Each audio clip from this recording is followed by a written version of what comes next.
আল্লাহ তাআলা যখন আদম আলাইহিস সালাতু ওয়াস সালামকে সৃষ্টি করে বললেন ওয়া ইয ক্বালা রাব্বুকা লিল মালাইকাতি ইসজুদু লি আদম ফাসাজাদু।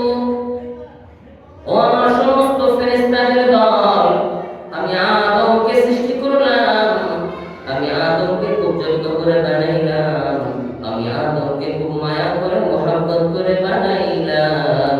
ফাসাজাদু, ও মুআল্লিমুল মালাইকা, ফেরেশতাদের সর্দার তুমি সহ সকলে আদম আলাইহিস সালাতু ওয়াস সালামকে সিজদা করো।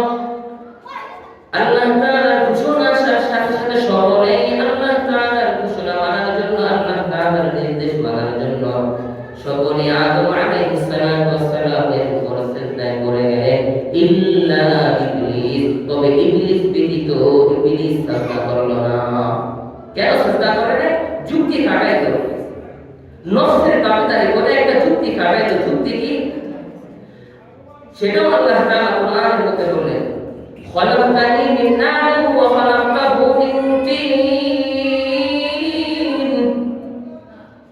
আল্লাহ তাআলা যখন জিজ্ঞেস করলেন মুআল্লিমুল মালাইকা ও ফেরেশতাদের সন্তান, আমি আল্লাহ তাআলা বললাম তুমি আদমকে সিজদা করো, কেন আদমকে সিজদা করলে না?